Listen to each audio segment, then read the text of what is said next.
This is the Straight Up Breakdown Podcast. Exclusively on the Hurrdat Media Network.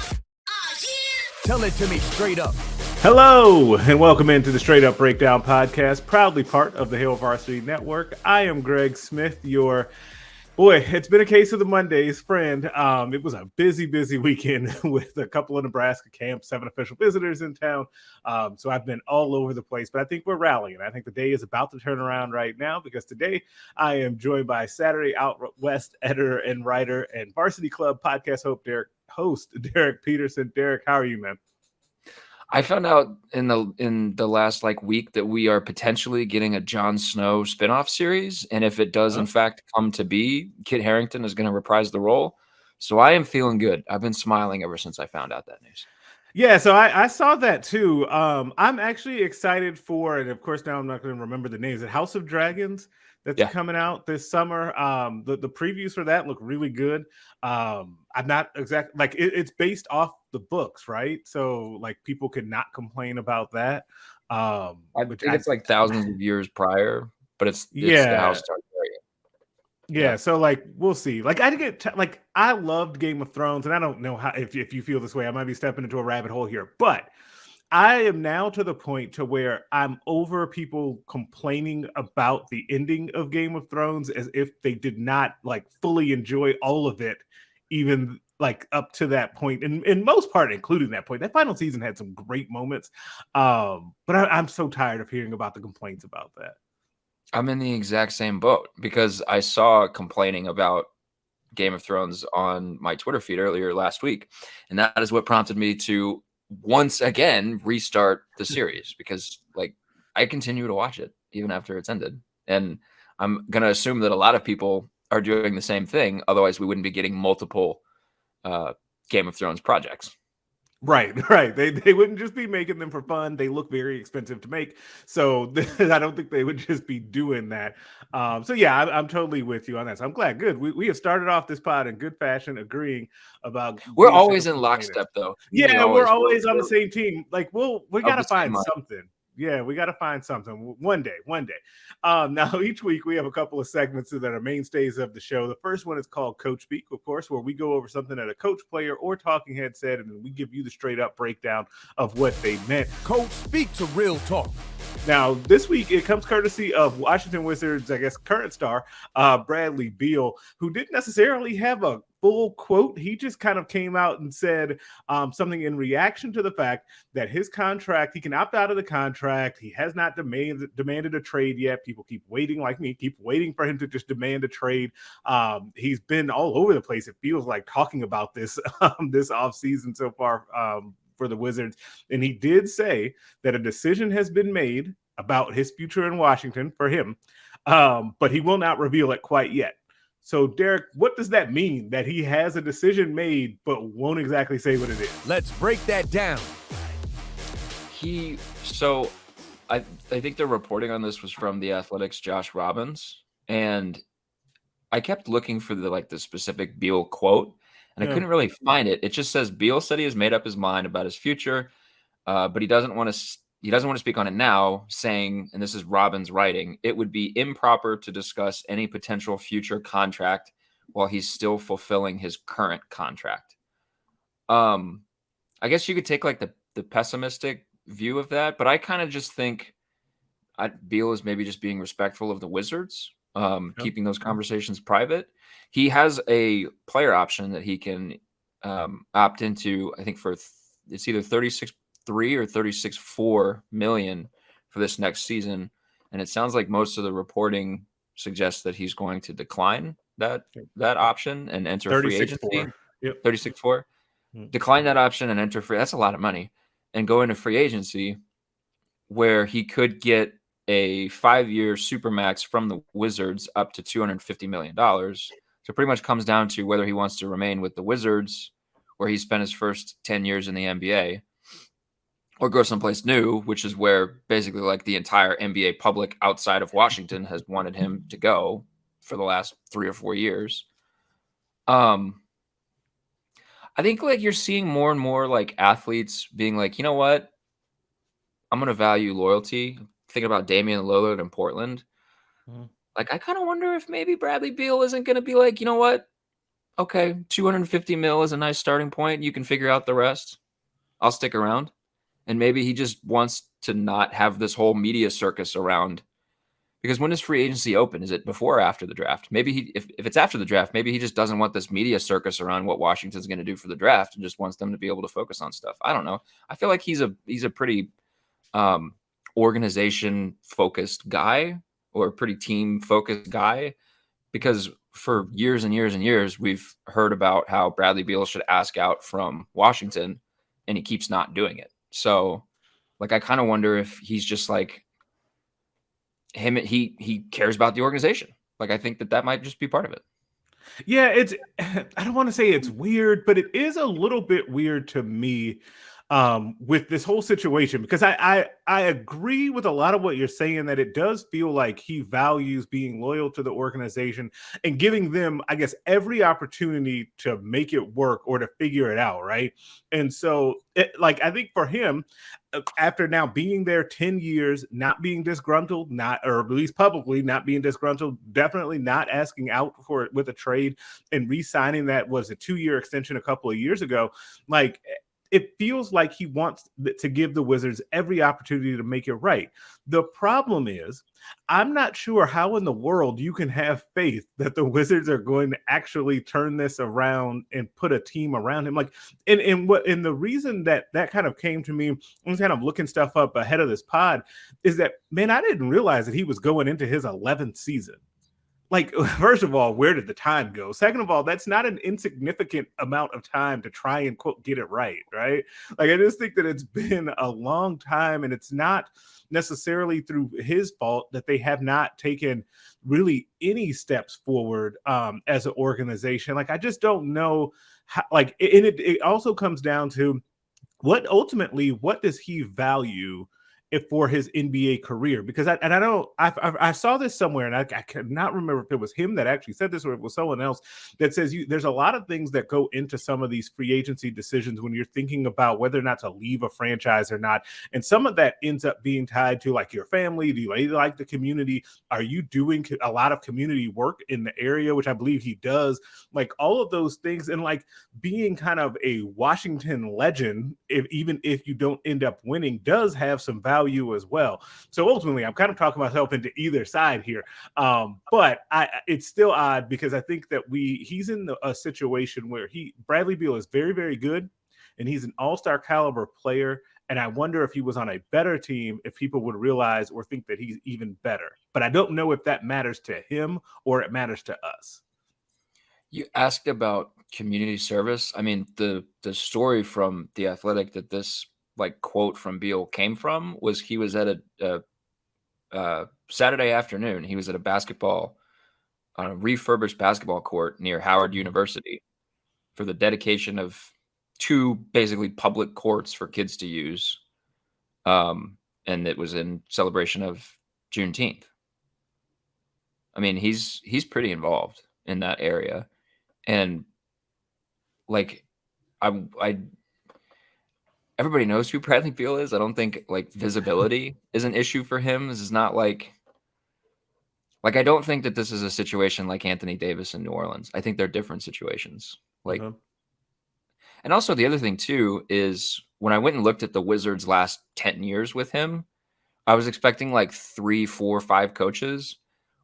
Wes Unseld is only his 3rd coach that he's had. They had Randy Whitman, and then they had Scott Brooks, and they won 40 games every year under Whitman, except for the first year.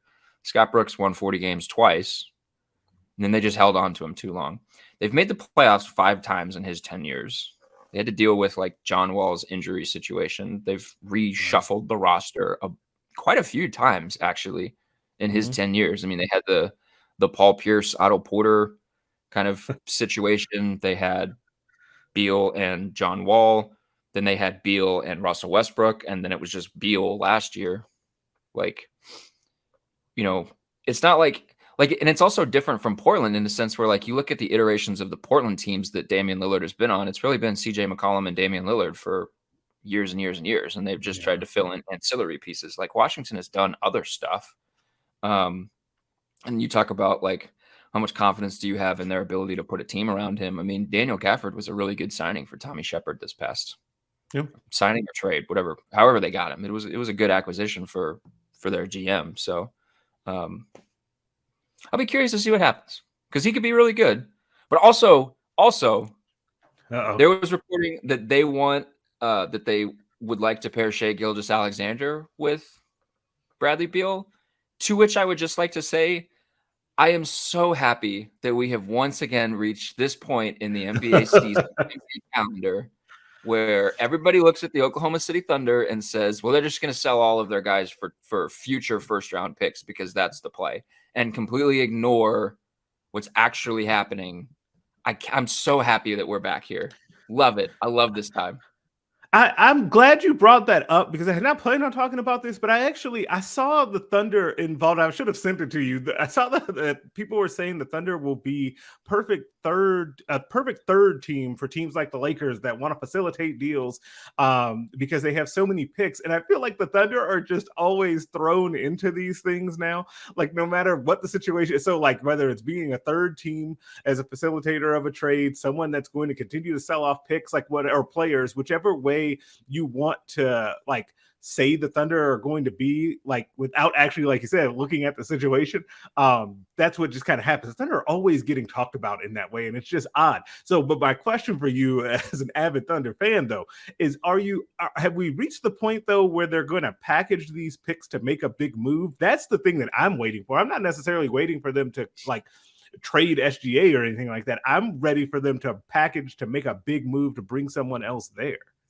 The majority opinion right now in Oklahoma City seems to be that everybody thinks that the perception of where Oklahoma City is at is different from where Oklahoma City appears to actually be at, which is funny. And that's why I'm very much enjoying this time period, even though I said it kind of sarcastically, because people think that Oklahoma City is still in the, we're going to trade all of our players so that we can get future first round picks. We're in like pick acquisition mode, when the JaMychal Green trade with Denver recently signaled that they are in a vastly different operating mode.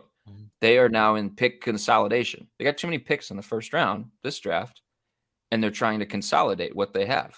And so they're bringing stuff and sending picks out so that they can kind of consolidate, because they've got, I think they had like 4 or 5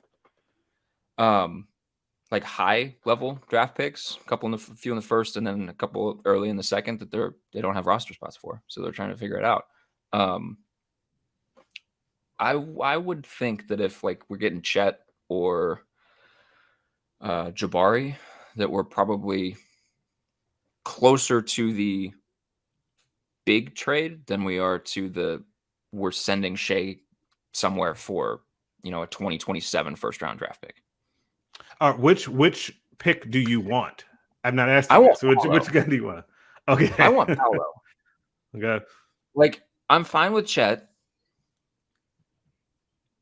I'm fine with Chet, but I want Paolo. I think Paolo and SGA together would be so fun. Yeah, I think that would be a good time. Like I'm kind of with you on that. I feel like I'd have to talk myself into Chet. Like I don't know. Like I know it's the thing, but he's so small. Like he's just very thin. Like it worries me in the NBA. Like I get it, a lot of skill there, but that really worries me. They'd be all in on the funky, unconventional body types and I guess when they go with Chet. And like my Oklahoma City fan friend buddy that I talked to, who actually works with me, we talk all the time about how like I'm scared of Chet's size because of Poku, and he just gets mad at me. It was like he's 3, 4, 5 times as skilled as Poku is. So chill. Okay, we'll see. I want Paolo though. I want a Paolo jersey. That's what I want. Oh, that would be fun. That would be really fun. Now, speaking of fun, Steph Curry always has a lot of fun when he's out there on the basketball court, and he led the Golden State Warriors to another NBA championship last week. Here's the thing about the Steph Curry discourse, and I've kind of been on this roller coaster as it relates to him myself, so I can say this confidently. I was not a how do I say? I was not a Steph fan in the way that I'm like, oh man, he needs to be on all these all-time great lists and like he's so good and blah blah blah. Like I really was on the, he just runs around and shoots a bunch of threes train. Like that was my thing. I feel like I'm changing that a little bit. And so what I want to talk to you about is am I crazy in this? Were you already on this train? Like, did this finals change anything for you?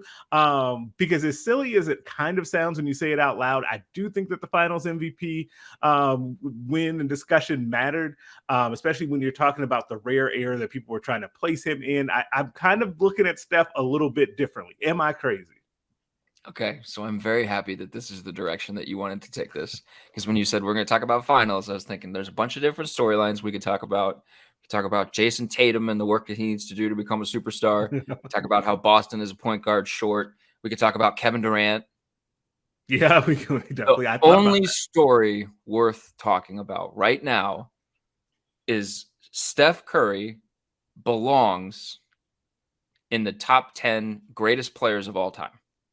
He is one of the 10 greatest players of all time. Today, finals MVP in hand, one of the 10 greatest players in the history of the NBA. And I don't know how you make a case that he doesn't belong there. This makes me really uncomfortable. I'm not gonna lie, and I think it's because here's my thing, and this is always my thing. Man, I got my thinking cap on because now I'm like, who do you take out? If I'm putting Steph in the top 10, someone has to come out. And I'm just not sure. Like, and I feel like, and I don't know, maybe this used to be this way in baseball where like these all-time discussions were like such a big part of the discourse around baseball and it was like hollowed ground. I feel like the NBA has kind of replaced that. So long as you can actually like admit that there is some fluidity to it, and it doesn't have, like, I feel like the discourse around it sometimes gets weird, but for this sake, it won't. I'm just trying to figure out where. So then, okay, let's start here. So then, is he now the second or first greatest point guard ever? Then, okay, so Andre Iguodala said after the finals that Steph's the greatest point guard of all time. You being the Lakers guy. The other guy in the conversation is undoubtedly Magic, right? Like we're in agreement. Yeah, it has to be. Yeah, it has to be. Okay. Yeah. I don't know. Could we do 1A, 1B? We could, and part of this is, like, part of it, honestly, is that it's two totally different play styles, in two totally different eras. Like, to me, that's what makes it a little bit hard to compare, and why I'm actually I think I am in favor of the 1A, 1B situation in that, because they're just so much different players. And I heard Shannon Sharp talking about how, they could just call Steph a two guard because that's essentially what he is. He's a point guard. He brings the ball up. He gets assists. Like, he is the point guard of that team. So I can't fully go there. I do think that the contrast in play styles and how, like, when we think of Magic, we think obviously pass first, showtime, getting up and down the court and making great passes. And we think Steph, we think the shimmy, all the threes, like revolutionizing the game, like ushering in a total new generation of guys that shoot from where he shoots from. And so it's just different. So I could go with the 1A, 1B situation.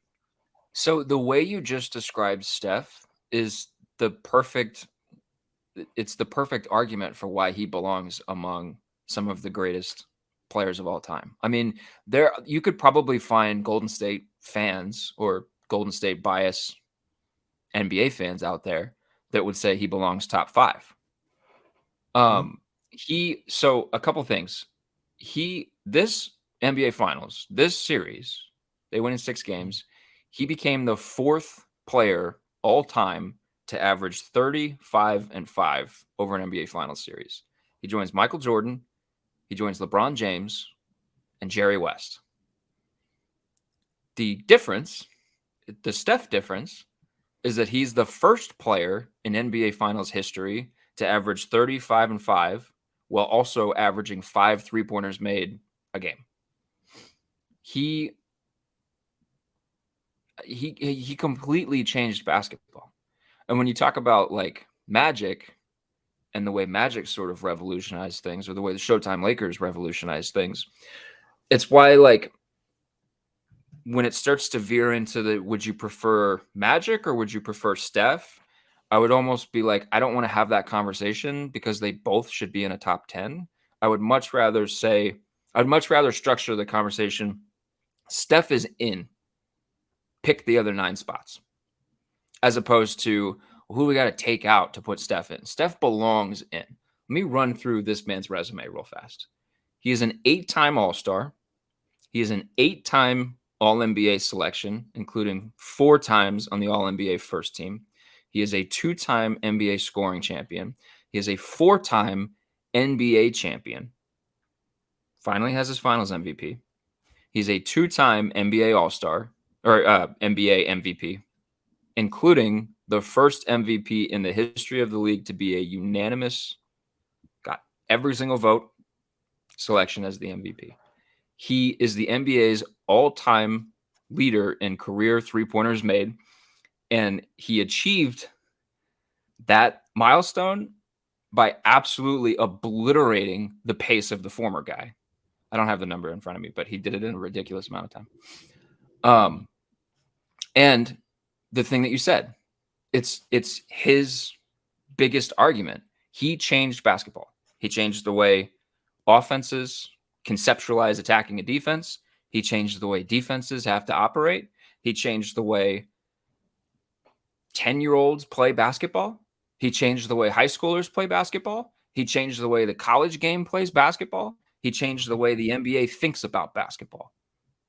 He changed basketball in a way that few other people have. And so when he was winning those initial titles, I think everybody was like, yep, this is great, but he's small. He's got frail ankles. He's a liability on defense because teams keep targeting him. Then Kevin Durant came, and there was the conversation of, is this Kevin Durant's team? Is this Steph Curry's team? And then they won titles, and Kevin Durant got finals MVP and Steph didn't. And everybody said, well, maybe it's Kevin's team, or, who makes it easier on who? And we had that conversation. Steph, I need to pull this up because I had this in front of me. Steph's on-off numbers were ridiculous in this final series. Let me see if I can find this. When he was on the court during the finals, the Warriors offense scored 115.8 points per 100 possessions. That's in 225 minutes on the court. In his 109 minutes off the court, Golden State's offense scored 88.6 points per 100 possessions. Oof. They retooled once Kevin Durant left, and they developed Andrew Wiggins really well. That story is a really good one. Klay Thompson came back. They got Gary Payton, who did pretty well. But this is Steph. This is the Steph show. This finals was about, this is how good Steph Curry is. On an individual level, this is how otherworldly and phenomenal Steph Curry is. And so Greg Smith, my Laker fan, I love you.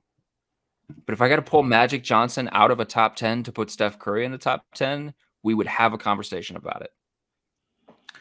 I don't know that you're necessarily pulling him out. There's somebody else we got to find, but I do think that Curry has made the greatest point guard ever conversation a lot more interesting than I would have ever thought that we'd be saying, especially coming from me.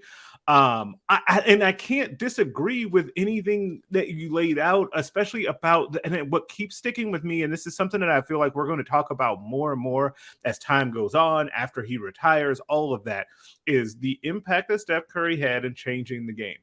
And there are only a handful of players in the history of the sport that you can really say had that type of impact.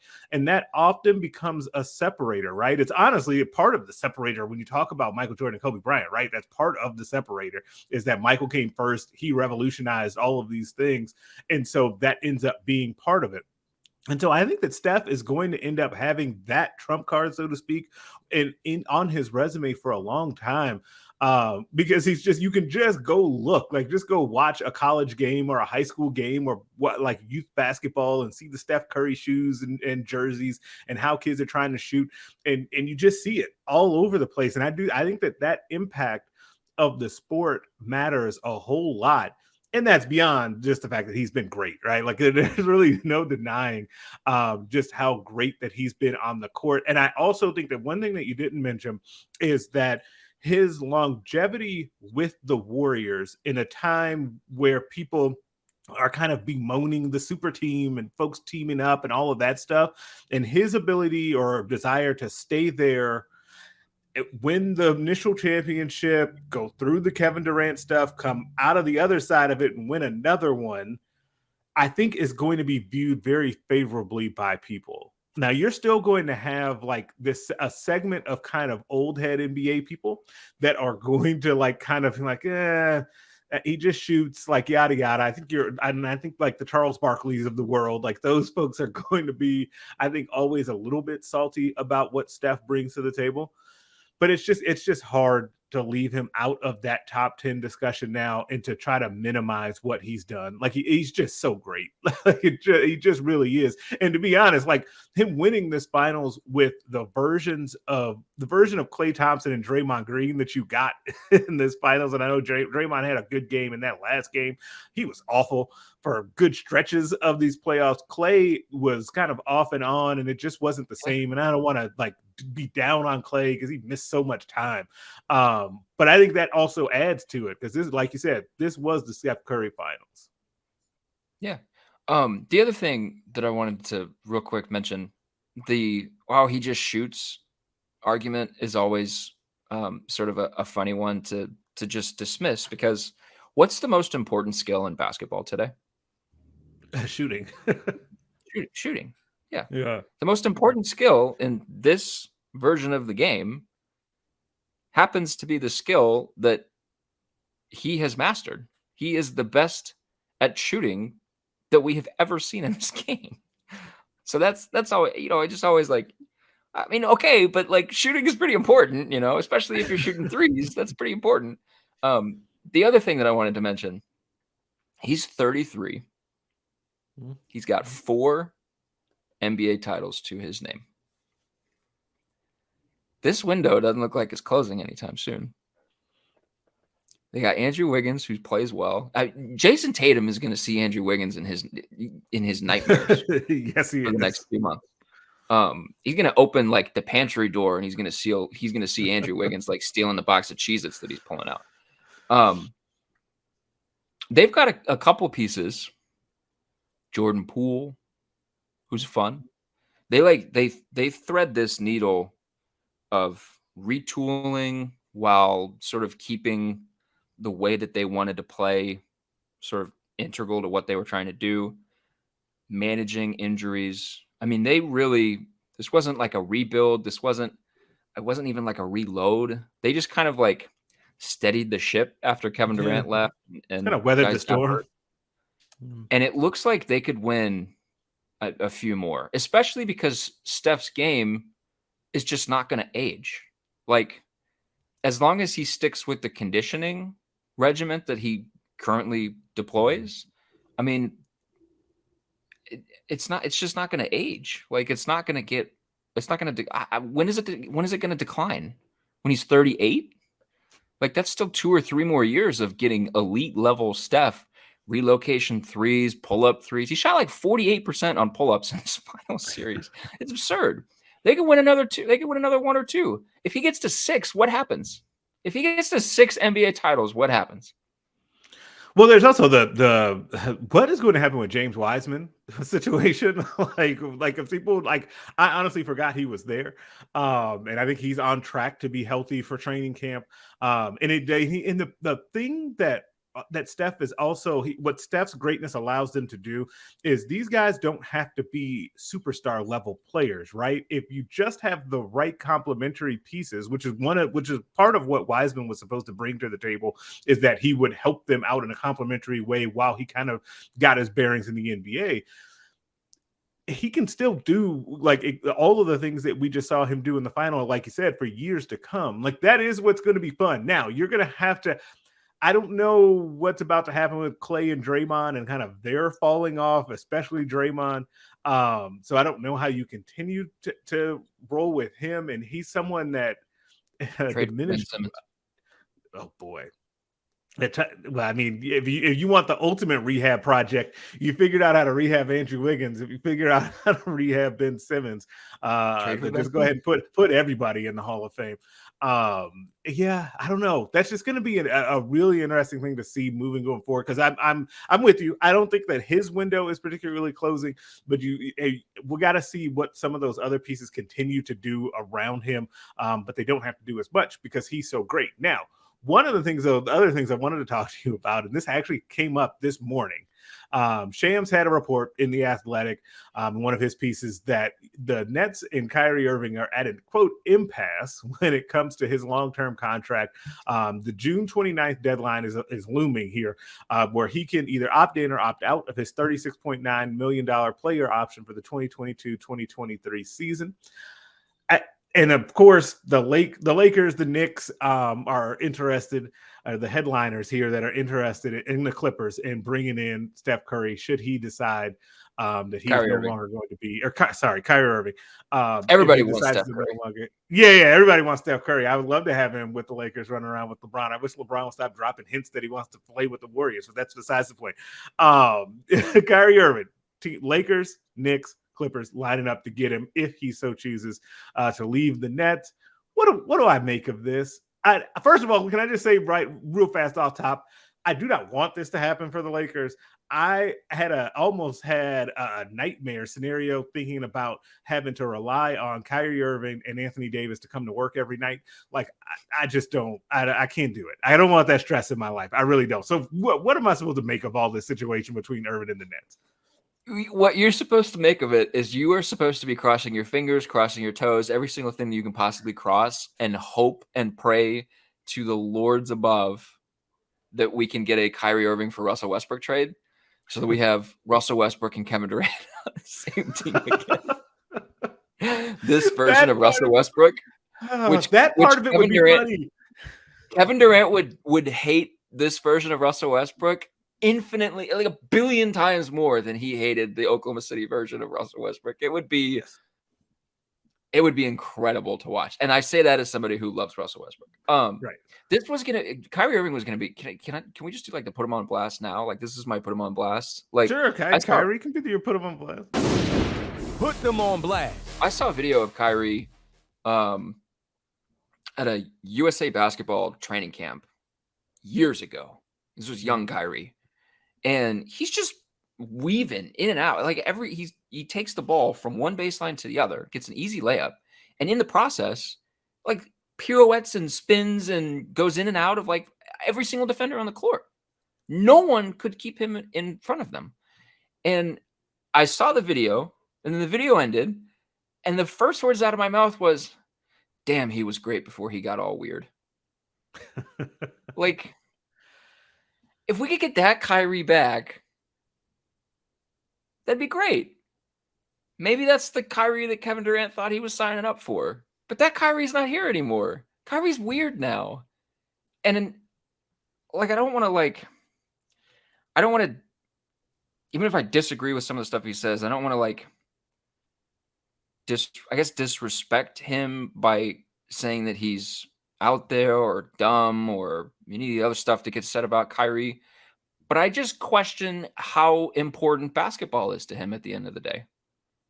And everything else that he has going on in his life and everything else that he cares about, I just question how important basketball is to him. And for a team that's trying to win an NBA title, which, by the way, is fine. It's fine. But for a team that's trying to win an NBA title, you need your max level players. I don't know if he's a superstar anymore, but he's certainly going to command max dollars. You need those contracts to be 82 games in the regular season, 16 games in the postseason. You need those guys, and you need 1,000% of them for all 82 games. Steph is going to give you 1,000%. every single time. He's going to be on the court unless you physically drag him off the court because you think it's detrimental to his health. And I don't know that Kyrie is at, like you said, you don't want to have to rely on Kyrie Irving and Anthony Davis to show up to work every day. Like, the big knock on Kyrie Irving is that you don't know if he's going to show up to work every day. And like, if he's got other stuff going on and basketball is just not as important to him, maybe don't ask for max money. Maybe restructure the contract. Maybe do something different. Maybe retire from basketball for a little bit so you can figure out if it's actually something that you want to do. But this sort of like stringing teams along situation that we got going on is just not, it's not fair to any of the parties involved, because it also labels Kyrie as this like terrible, horrible, awful person, which I don't think he is. I think he's a thoughtful dude. I disagree with some of the stuff he says, but I don't think he's like a horrible person. I don't think he's like a narcissist or a horrible person. Any of the stuff that gets said about him, it's just the way that like this is all played out is just not, it could have been done better. Yeah, and I think that to the point about him showing up to work, he's played in 103 of 216 regular season games while in Brooklyn. Like, I mean, that's not good. But when he's out there, he's averaged 27.6 assists and 3 rebounds, and I think shot 40% from 3. Like, it's and just that Kyrie, like they mortgaged their future to get that Kyrie and then put James Harden next to him. right. Like, they sold off their future to have that guy because they were relying on Kyrie to be there. Which it feels like either way, we're coming to an end or a different chapter of this whole Nets thing. And I feel like at some point we're going to come to grips with the fact that it feels like they've made all the wrong decisions as it comes to building this thing and going from a team that was fun and upstart to this version of this failed super team that can't make it to the second round of the playoffs or out of the second round of the playoffs. Like, I feel like we should talk about that more, and that time is coming. Because when we get to this next chapter, if Kyrie leaves or whatever, like we're going to end up talking about that a lot more because that has gone horribly. Like, as much as we talk about like the Lakers and the situation where like, oh, they've only won one championship in this Anthony Davis, LeBron James pairing, and they mortgaged the future and traded these guys, like only won one championship versus not ever making it to the Eastern Conference Finals is what we're talking about here. Like, I don't like at some point we're gonna have that discussion, right? But back to Kyrie, it's also highly ironic that if it were to even if it comes close to happening, where Kyrie ends up with the Lakers, and I expect that talk to continue until he has a new destination or re-signs with the Nets. It'll just be the way that it is that he didn't have to leave LeBron James in the first place. That was the beginning of, we're talking about kind of like Kyrie is weird. That was kind of the beginning. And the thing that always sticks out to me, do you remember when I forget which reporter it was, asked him about like LeBron being a father figure to him, and Kyrie was like, well, I have a father and his name is, well, like all of that stuff. That felt like that was the beginning of the end of that kind of LeBron Kyrie situation. And they've both kind of talked about this a little bit since then, and both admitting that Kyrie could have been more mature in that situation. But it's not just that situation. He also blew up the Boston thing, and the team has now become better and going to the finals that they just lost to the Warriors without him. Like, I don't know. I don't want to say that he's a bad guy either, but at the same time, we can at least admit that he's hard to get along with. Like, something is obviously there when it comes to him, and you see some of it and just kind of some of his behavior, but like, he's just a weird dude. I think that's just the best way to describe it. And I don't know if I want to count on and commit max dollars to someone that I would first describe as a weird dude. So I understand why the Nets are kind of reluctant to do that. Well, let's just put it this way. You and I get along. We get along well. We agree on stuff. We can enjoy talking to each other. None of that changes, but let's say hypothetically we're still working together. Nothing else has changed, but I just decide that like during the season, I just don't want to show up for 2 out of the 4 or 5 media availabilities every week, and I'm just not showing up. Like, you're going to get pretty annoyed with me. We're not going to be talking as much. We're not going to be like texting back and forth like, Joe, did you see this on Twitter? We're not going to be doing stuff like that. You're going to be pretty annoyed with me. And when you do see me, the relationship is going to be different. That I might still be the same kind of person. I've just decided I just don't want to go to media availability.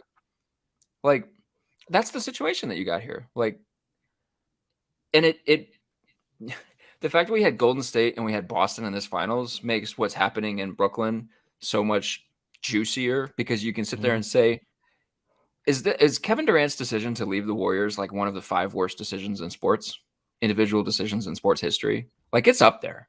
Like, he's got this guy in Kyrie that he wanted to play with, that he's close with. How has that relationship changed over the last 2 years or however long it's been? And now he gets to watch the team that he went to because he wanted to win NBA titles with continue to win NBA titles without him. And he's sitting at home. He's been there for a long time. He's been at home for a long time. He went out very early. Yeah, it's just that is like, and I kind of wonder sometimes, and this is something else that does not get talked about, and I still think that Kevin Durant, in part, like, yes, he wanted to go play with Kyrie Irving, he wanted to be out of Golden State. It feels like he also made that decision in part to set up business ventures and to pursue all of that and to push his career after basketball forward even more, which again is his right. But I feel like those things it doesn't ever come up, right? Like, and I don't think that because Kevin Durant is so great, I don't think that we kind of conceptualize enough just how bad of a decision that just was. Like, it really was. Like, even if you just say, I made the decision to hitch my wagon to Kyrie Irving versus hitching it to Steph Curry. Like, when you just say that, it's like, and that's even without hindsight, right? Like, even without knowing what all transpired, like, we should have said that then, and some did. And so it's just a weird situation, man. And I feel like there's a lot of regret on all sides from both of those guys. And I wonder if it wouldn't just be best for them to part ways at this point. I just don't know if Kevin Durant can come out and say that at this point either. Like, it would just be weird if he comes out and says it. His legacy would get shredded if he went to another team. It would be done and dusted. Like, we wouldn't talk about Kevin Durant, because 5 years ago we were talking about Kevin Durant as number 2 behind LeBron James. Yep. Like, we'd be so far removed. But okay, you can pick Kevin Durant up and just drop him onto any team, any other team in the NBA, not the Lakers, any of the 28 other teams in the NBA. Who would you want to see Kevin Durant with?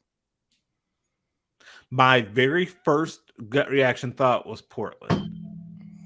And in part because I still would like to see Lillard get another high level star player with him. Yeah, Portland would probably be my pick. You know who I would want to see him? I would want to see a Michael Porter Jr. for Kevin Durant base trade to get Kevin Durant to Denver. Okay. So you got a big 3 of Jokic, Durant, and Jamal Murray. That's what I want to see. That would be pretty fun. I don't think you could get Kevin Durant without giving up Jamal Murray in the trade too. Yeah. But just like a Jokic, Kevin Durant front court pairing would be very fun. It would be.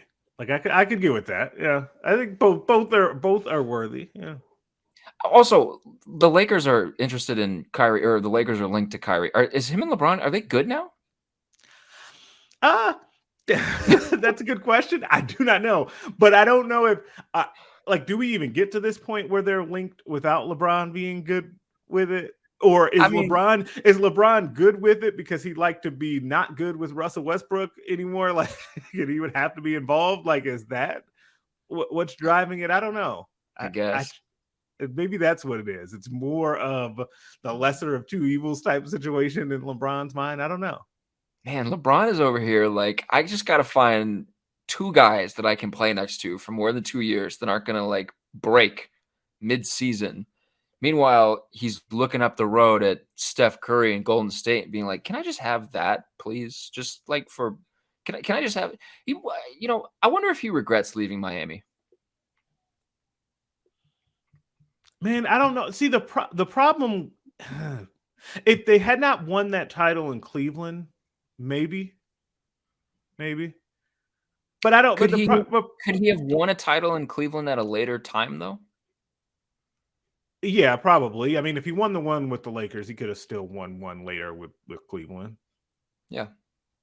Yeah, I would say so.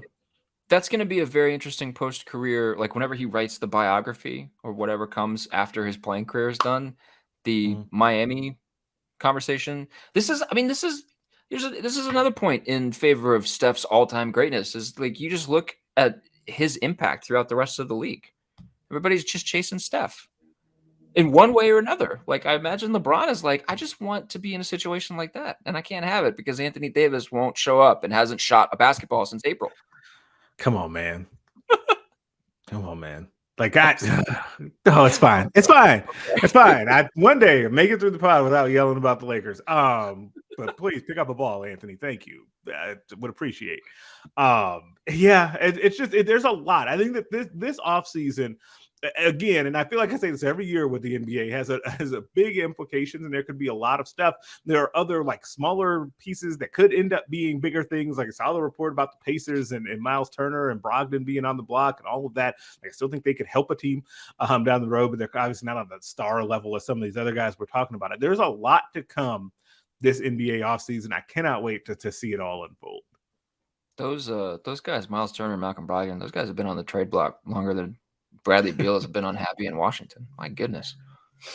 Yes, one day they'll actually get traded. But since we put Kyrie Irving on blast, that is going to do it for us today. Subscribe to the podcast everywhere you can listen to them. Rate us and leave us a 5-star review. If you only leave 4, I'm inclined to think you're a hater and nobody wants that. Make sure you're listening to the other podcasts on the Hill Varsity Network, the Mind Your Own podcast, Varsity Club, Nebraska Preps postgame show, and the Hill Varsity Radio Show.